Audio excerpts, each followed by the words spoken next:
I keep order in the chamber really by saying order. I mean, literally the use of that word is a signal to a member or to a group of members that the noise should subside. Or if I stand up and say order when somebody is speaking, that member realizes, well, certainly anybody with any experience realizes, that he or she should sit down. When the speaker is on his feet, a member should not be on his or her feet. I wouldn't want your audience to think that's the speaker being pompous or self-important.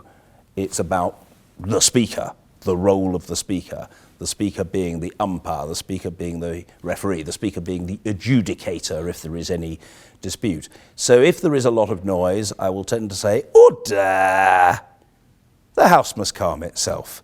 There's a long time to go. There are a lot of questions that we need to get through, and we must have some order. Or I will sometimes say, order! To a particular member who's making an excessive noise. The honourable member must calm himself. He's becoming very overexcitable.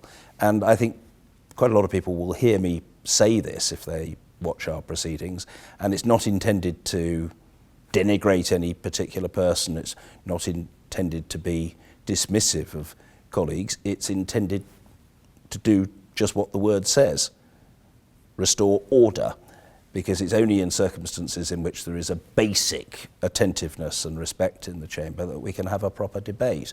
So I would say it's not a fact, order, it's a process, and very often it's something that one has to return to several times during the course of perhaps a rather loud or ill-tempered debate. I might have to say it many, many times.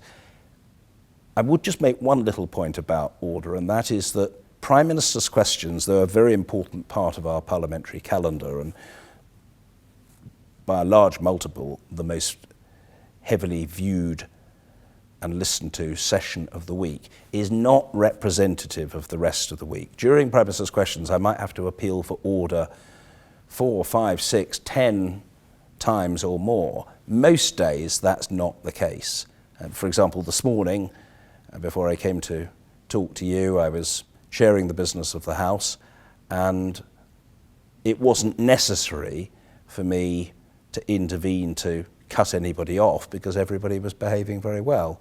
I wish that that were more commonly the case, but Prime Minister's questions tends to be a keenly anticipated occasion, and it's largely a spectator sport. Most people who attend are not looking to ask a question that day, but to cheer, and sometimes I'm afraid to jeer, and that's why my resort to the word order is probably much more frequent during Prime Minister's questions than it is at any other time during the parliamentary week.